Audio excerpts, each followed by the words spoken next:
I was born in Turkey in the 1980s, to a Turkish father and a British mother.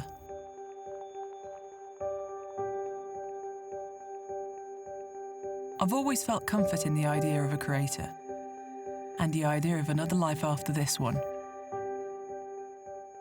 I've never really considered the idea of there being nothing. It seems almost ridiculous to think that we just appeared on this tiny planet without explanation, and when we die, we just disappear without a trace. Evidence of the paranormal is notoriously hard to come by, but perhaps people have been looking in the wrong places. All it would take is one cast iron piece of proof to change everything.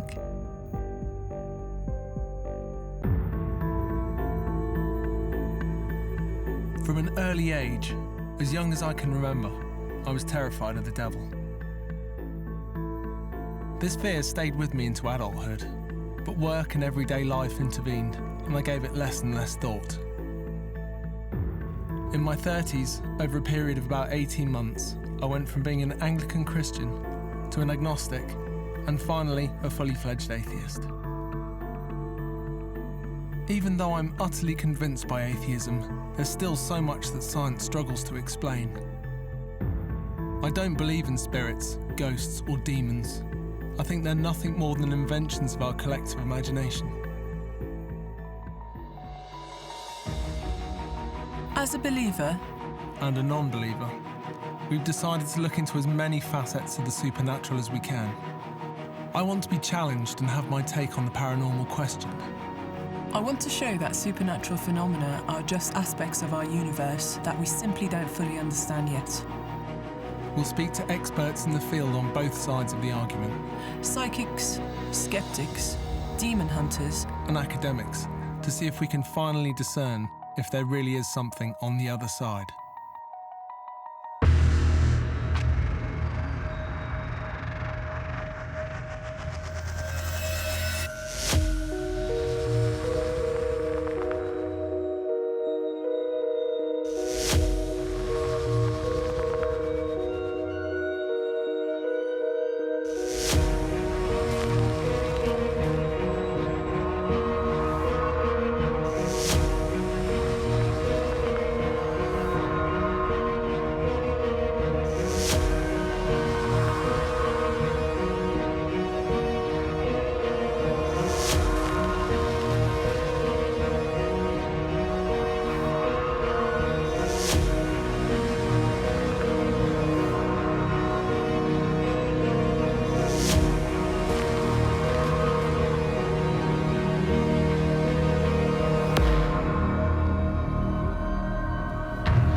Previously on Secrets of the Paranormal World.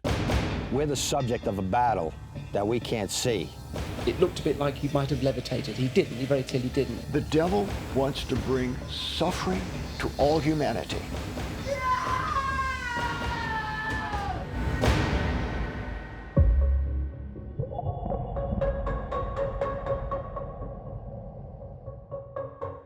One of the earliest recorded references to a singular embodiment of evil or a devil occurs in Zoroastrianism, an ancient Persian religion dating back to before the 6th century BCE. In the Judeo-Christian Old Testament, there is no definitive reference to the devil. The serpent in Genesis that tempts Eve is often assumed to be the devil, and references to Ha-Satan in Chronicles and Job are translated from the Hebrew as adversary or prosecutor. In Christianity, Satan, or Lucifer, is considered by some to be an angel cast out of heaven. In the New Testament, the book of Revelations identifies the devil as the dragon, and more tellingly as the old serpent, giving rise to the belief by many that the serpent in the Garden of Eden is indeed the devil incarnate. In Islam, the devil is referred to as Iblis or Shaitan. According to the Quran, God created Iblis along with the other demons or jinn out of the smokeless fire. From beginnings nearly as old as man himself, the idea of a devil has carved its place in the collective conscience and continues to lurk in the darkness. If we think about religion's system around the world and across centuries, basically all of them talk about an evil side. Maybe they call them demons, they call them devil, they call Satan, they call karma. They can call in any way, but there is always a black and a white side. Maybe we have a more important and power good side, white side, if we want to say in this way, but there is always a sort of dichotomy, a sort of two sides. If we look about the Jewish religion, we found references to the devil, or at least to evil spirits. If we look also the Holy Quran, the second surah start to talk about the hell and the evils, maybe in a bit different way than in the Christian religions, but all the religions across the centuries have this kind of a double belief. It's not that surprising, really, that we get similar themes turning up through all human cultures, throughout societies and throughout time as well. We are, after all, human beings. We're working with the same equipment. So there will be fairies and fairy equivalents all throughout time and all throughout geography. Same with demons, same with gods. But we're using the same equipment. It's not surprising that the same themes come up again and again.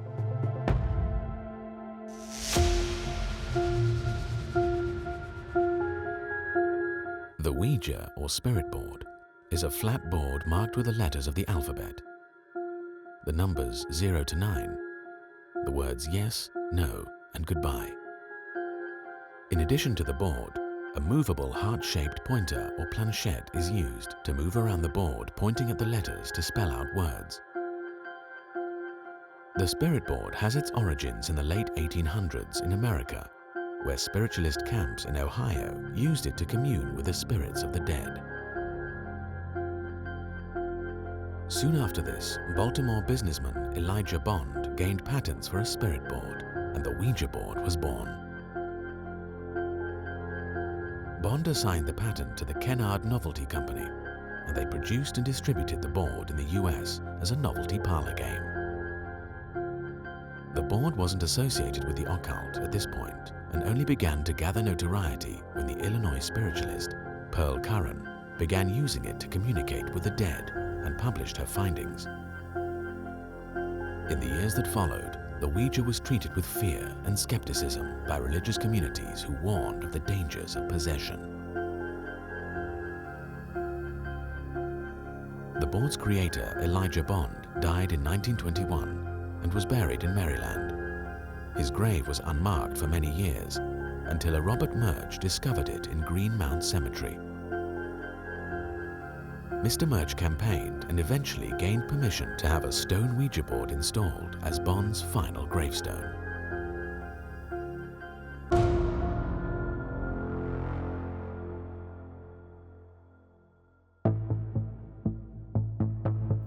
Despite being warned against it, we decided the best way to start looking into the spirit board phenomena was to buy one. We quickly realised that there was a huge online market for the boards. So after a little browsing, we went ahead and bought one. The board arrived about a week later, and we immediately started to use it. We read through the generally accepted rules, which are reading a prayer before the session, never play alone, and always say goodbye when closing the session. We tried it multiple times, asking different questions, using different planchettes, but still nothing happened. We decided to move the test to a more controlled environment and enlisted some help. The planchette moved this time, but failed to spell out anything coherent. In search of more experienced board users, we tracked down a group and arranged to meet up.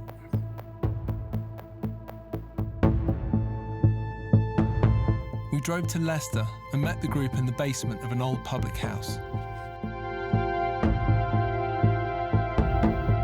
On this occasion, the planchette moved and appeared to channel a man named Peter.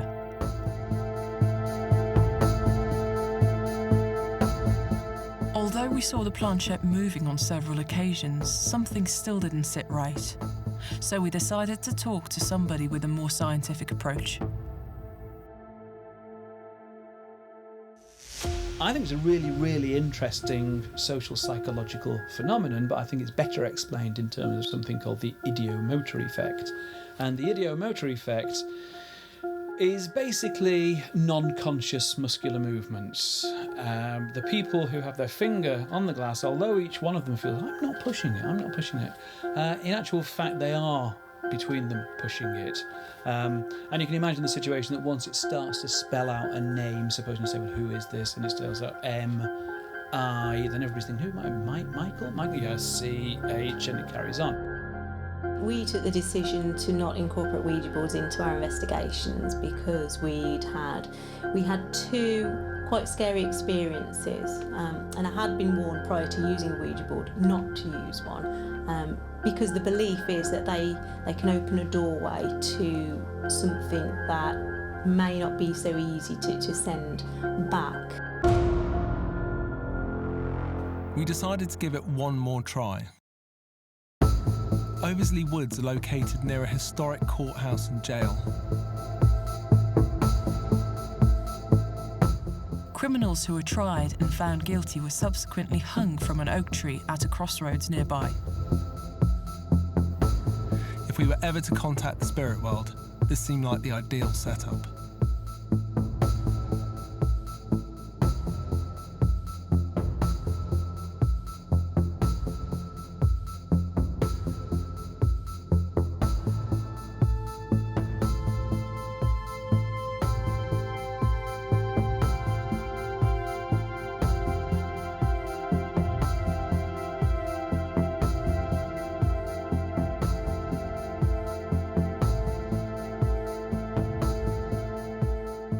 Is anybody there? If there are any spirits that'd like to come forward and communicate with us, use our board, use our energy, communicate with us. But it seemed like the spirits were still unwilling to talk to us. We've had 0 success so far with any kind of Ouija board experience when we've been doing it on our own. I've tried it on my own as well and it's not worked at all. So that kind of leads me to believe that the ideomotor effect is what's going on with most of these people who claim to have had, some kind of supernatural experience. So it's not, the devil or demons or spirits moving that planchette. It's them unconsciously. And because it's unconscious, they might begin to believe that it's not them and it is, in fact, a demon or the devil or spirits. And then I can see how that can become very compelling. But as far as I'm concerned, it's just nothing more than them moving it around themselves. If it didn't work, how come it's been around for such a long time? The Catholic Church says they're dangerous and they ban people from using it, or they say it's an open door for evil spirits to come through. We have seen it move. The only time I would say when I saw it move and I knew it wasn't a third party, a spirit or something else, was in the White Room, because I could feel someone pushing it.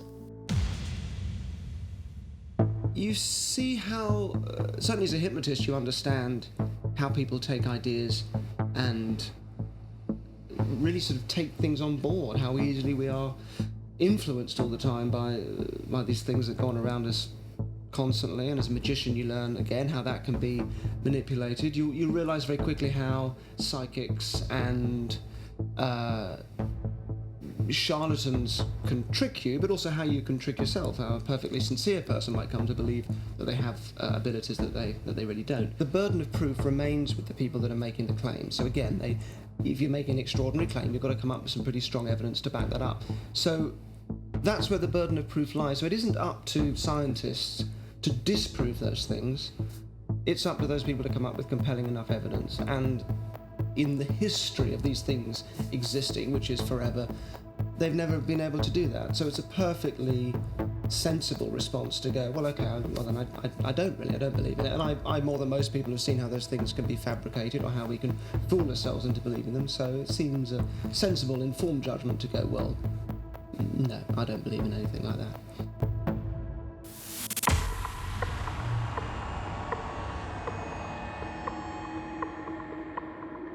Amongst the psychic community, there are widely considered to be two different and distinct kinds of hauntings. The first is known as residual haunting and usually takes the form of a ghost that continually repeats an event or time frame.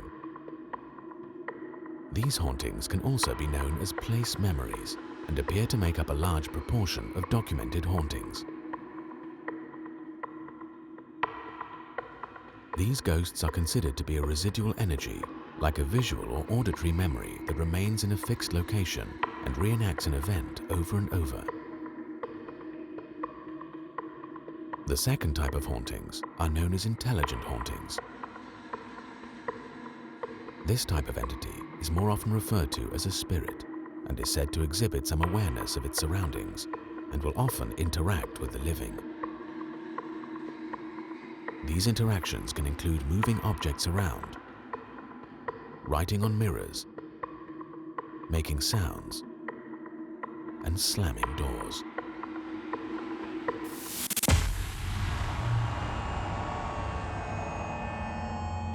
Your spirit leaves your body and goes elsewhere. I don't know where it goes. Let's call it another dimension.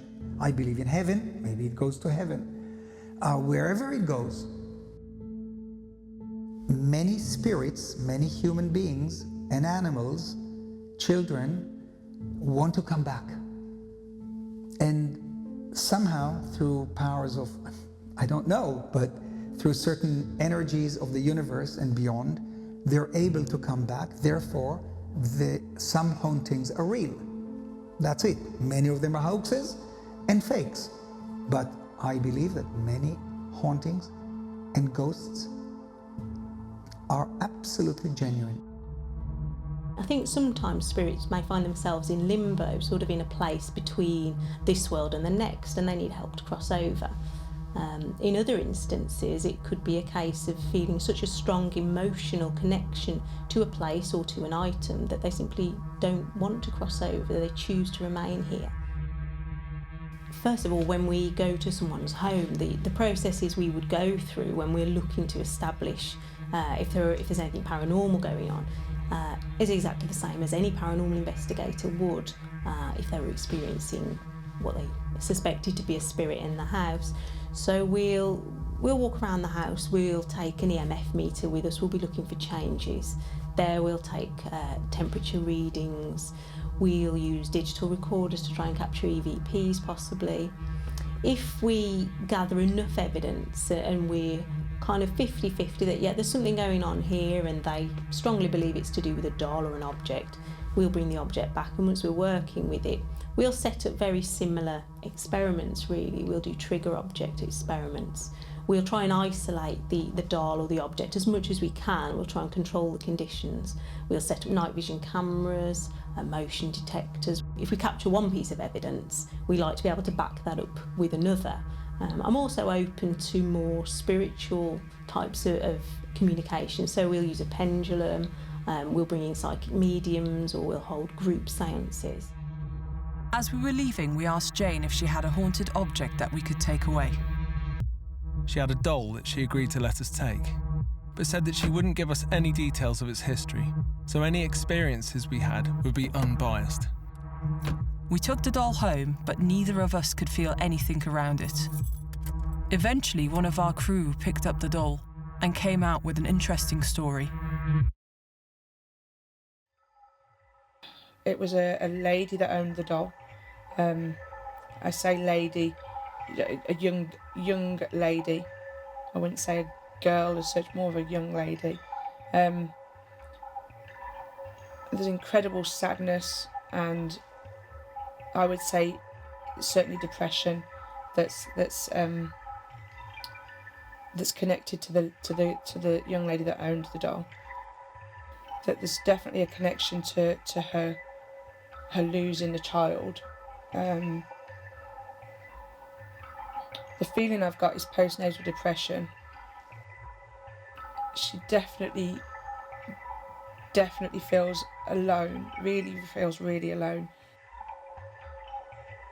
I don't know whether the child came as a product of this, but I certainly feel that she was abused. She was definitely raped, and I think to me it feels somebody very close to her. I would say her uncle. The word I've just heard is uncle. I just know that whether that's right or not, I just know that it's somebody very close to her that has been systematically abusing her for a long time. And she just, I think, losing the child, she just couldn't cope. I definitely feel that she's committed suicide. I suppose the age of the doll kind of gives it away, doesn't it? But I wouldn't say that this is like decades and decades ago. 60s, 70s. There's drowning. I really feel there's a drowning. I don't know whether that's the way she's killed herself, but I feel that there's definitely some type of drowning that's happened. We thought it'd be a good idea to talk to Jane to see if the story had any elements of truth about it.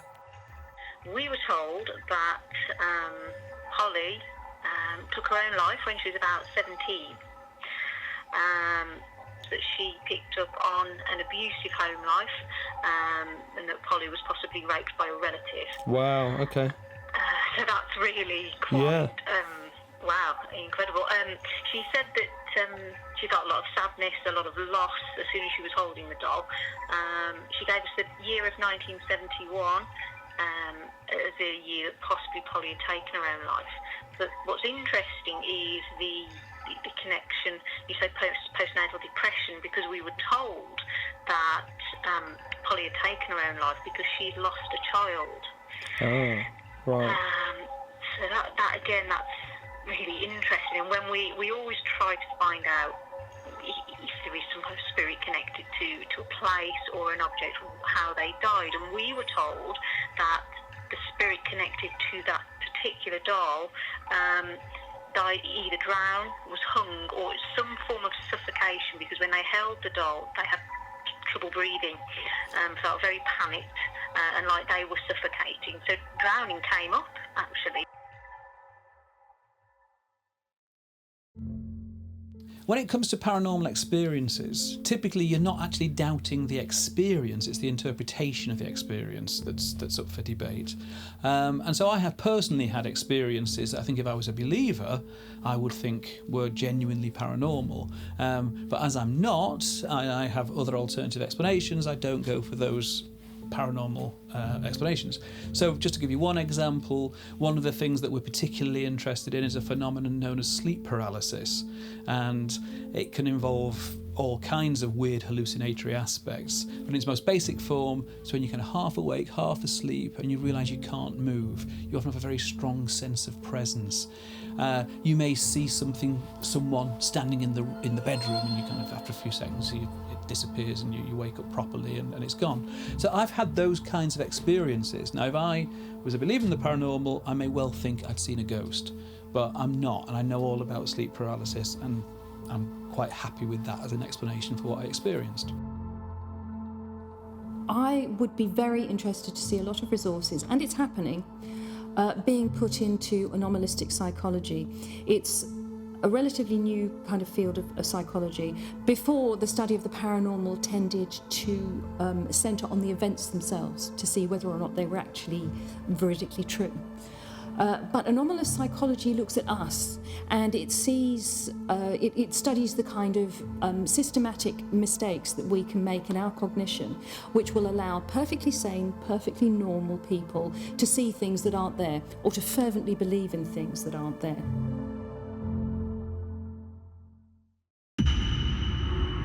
Eager to experience some paranormal activity ourselves, we did some research and found the house in Hull, purported to be the most haunted house in the UK.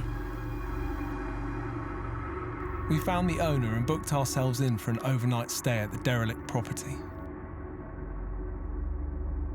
I think it's going to be one of two things. I think either nothing's going to happen at all, yeah, or they've got some system, or they pay some person to kind of knock on walls, or... No, but that'd be terrible as well, but that would scare the heck out of me as well. Newspapers had reported sightings of faces in the windows of the empty house, and the owner had been unable to rent the property to any tenants.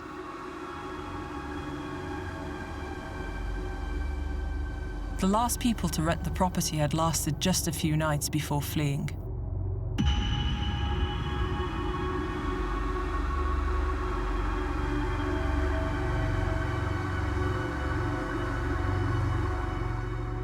We met the property owner, Andy, about 7 p.m, and he let us into the house. He detailed his experiences of the property, moving objects, strange sounds, and footsteps. He also told us some of its history, that it had been used as a foster home for terminally ill children, and he went on to outline alleged abuse and deaths that had occurred there involving these children. He also told us the story of the last people to rent the house some years previously. They had in fact not even lasted one night before being driven out by the malevolent spirits. Before he went, he told us about a story that had made it into the national press.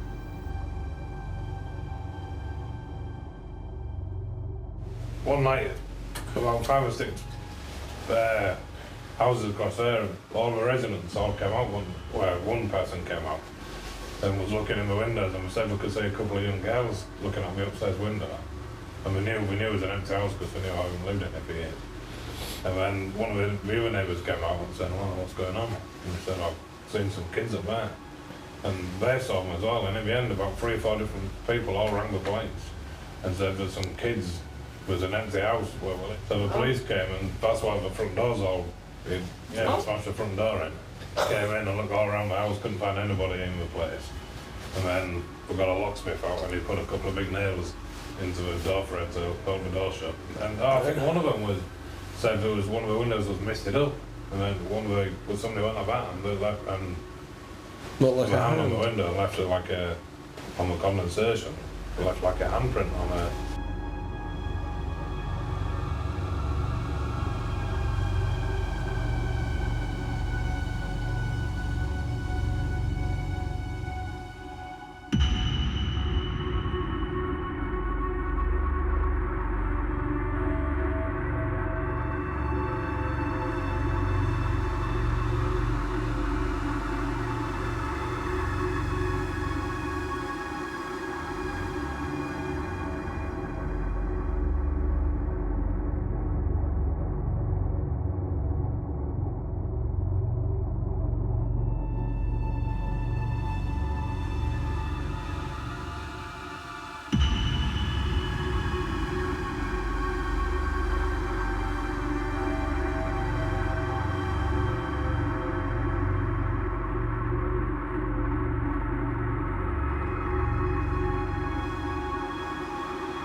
We'd packed the spirit board and decided that approaching midnight was the right time to set it up.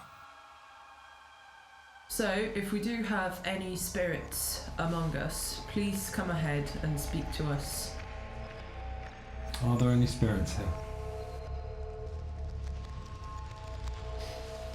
Are there any spirits here?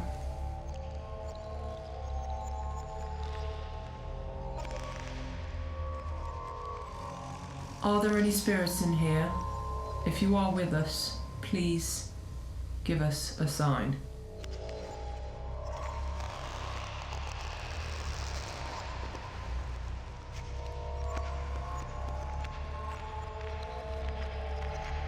Are you pushing? No.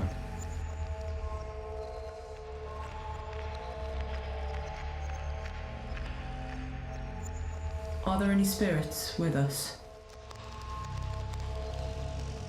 You pushed there. I didn't push, but I think you probably did. Are there any spirits here with us?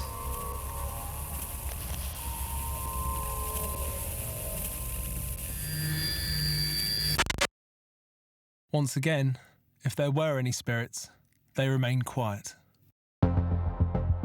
After exploring the house and becoming increasingly uneasy, we decided to hole ourselves up in one of the downstairs rooms and monitor the closed-circuit camera system. The whole house was barely above freezing, so we wrapped up and waited for something to happen.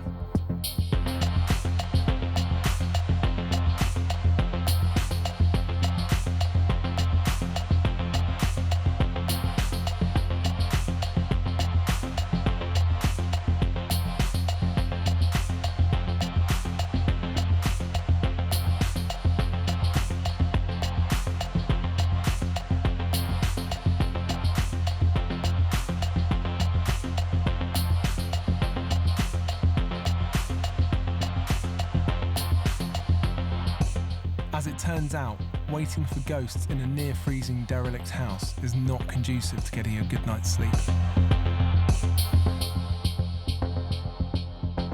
We left De Grey Street no closer to any kind of proof.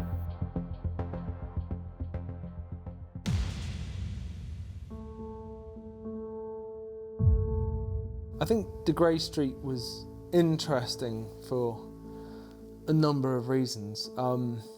I don't think one of those was that it was haunted. I think it was almost an experience in being conditioned. So you turn up to this house and it's close to freezing. We already know the stories surrounding it. And when we get there, the guy who owns it tells us a bunch of more stories that are all in their own way, you know, quite disturbing and nasty. And then he leaves, leaving us alone in a cold, damp, deteriorating building. During the middle of the night, I did hear things. I did hear knocking, and I did hear scratching, but I realised the next morning, as I was locking up the gate on the way out, I banged the gate, and about 3 or 4 pigeons panicked and came out of a roof void space in the house, which suddenly made me realise that all that knocking and scratching was probably just a couple of pigeons.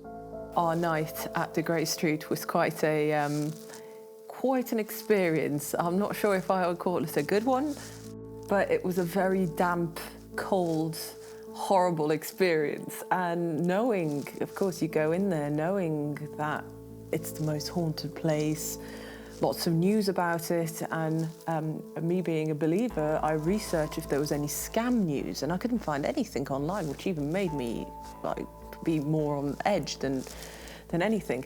And going there, and as you explained, when Andy comes in, he told us all kinds of horrible stories. But he also said the locals said that they'd seen little girls looking out of the window. And the police knew the house was empty. So they initially thought it was an emergency, broke down the door, got in there and realised no one's there. Now, this is quite scary. I mean, this could be a collective hysteria where everyone knows the house is haunted, so they think they see something, but this incident happening more than many times suggests to me that there is something happening. We don't see the world as it really is. Cognitive psychology, psychology in general, has done so much for us to explain to us that we see the world as it's useful to see it. I can't see everything around me, even though I'm under the impression that I can. There'll be bits sort of blocked out to one side. I'll be over perceptive with patterns. I expect to see faces all over the place. I will be prone to using top-down cognition, which means that I'll tend to interpret things in the light of what I already believe. So if I already believe in ghosts, if something's peculiar, I'll be more likely to interpret it that it's a ghost. There are so many reasons how we can act as perfectly normal, well-adapted biological beings and see things that aren't there. It's actually very interesting to look at what creates paranormal experiences in people. It's fascinating. And sometimes it's really unexpected. Like there were cases where they realised that there was a window that was left open, so wind was coming through at a particular frequency, or an extractor fan that was a particular frequency of air going through it, or things like that create, in the same way that, you know, sort of brown noise and a white noise can create things that vibrate different parts of our body. So a certain frequency of noise, or a very bass noise, will make you feel sick. That this particular frequency was people that lived in this house, it was vibrating the eyeballs in the sockets, and you wouldn't be aware of it, but what you are aware of is black shapes in the corner of your eye that when you turn and look, they're gone. I mean, that's a fascinating thing. You'd never, doesn't matter how sceptical you are of ghosts, you'd never think that unless it was properly investigated. I would dare to say, a lot of people won't like me for this, that 95% of it is Mumbo Jumbo. It's rubbish and nonsense, and a lot of gullible people are being misled. But there's always that 5% that certain people can contact the other side. Through one of our contacts, we discovered a tunnel complex in the Worcestershire countryside, rumoured to be haunted. This network of tunnels and rooms had been carved out of the bedrock of a large hill and had been used as a factory and more recently as a civil defence shelter. Now, it was mostly rented by paranormal groups, convinced of some kind of supernatural infestation. We took along well-known psychic Ralph Keaton to talk to us about his work in the paranormal field and to see if he could sense any presence in the tunnels.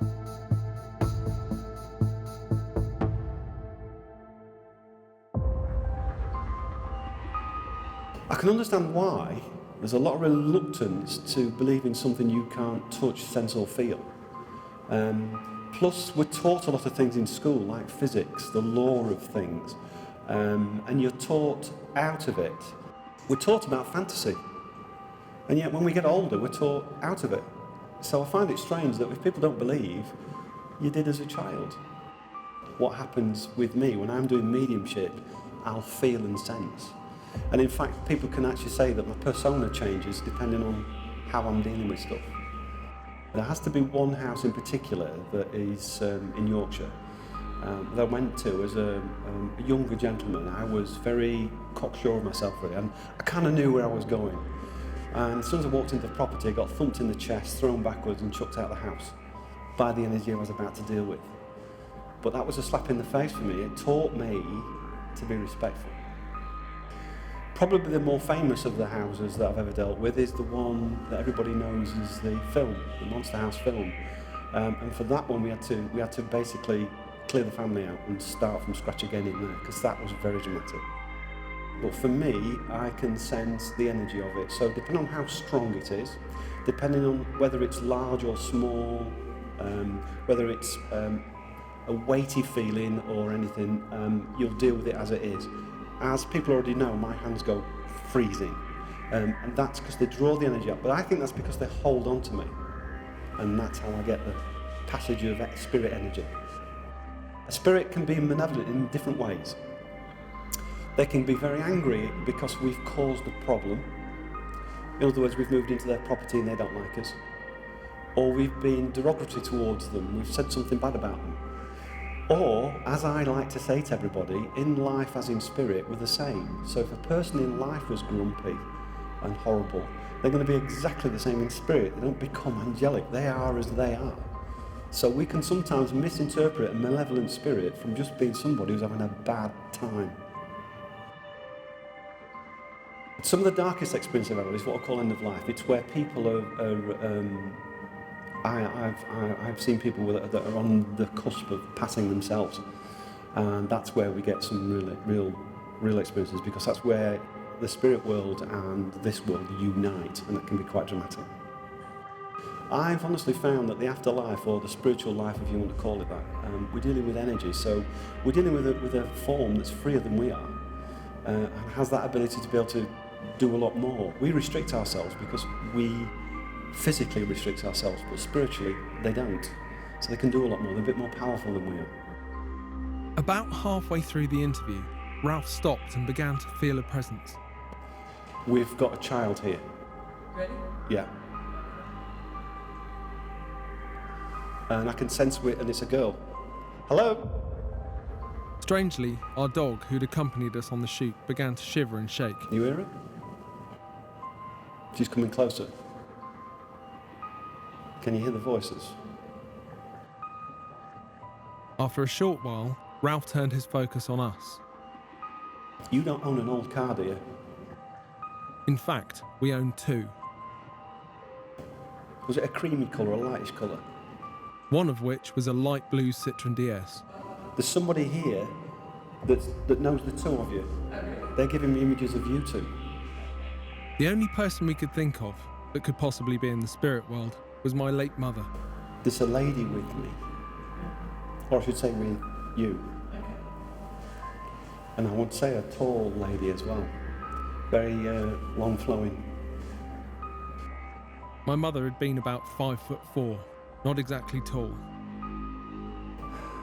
In a white house. It's painted white. The house my parents had owned, and indeed the house I did a lot of my growing up in, was painted white. But then aren't a lot of houses painted white. From my sensations of it, it's always hard to pick an age when you're dealing with this sort of thing, but she's 60, 70, somewhere around there. My mother had died at 67. This lady passed very suddenly, very quickly. And she died after a short illness. Actually, I want to talk about a gentleman's ring. She was showing me a gentleman's ring. But it would be quite a chunky thing. Some years before she died, my mother gave me my grandfather's wedding ring, the only real piece of jewellery I own to this day. Despite this impressive hit rate of correlation, it was by no means conclusive.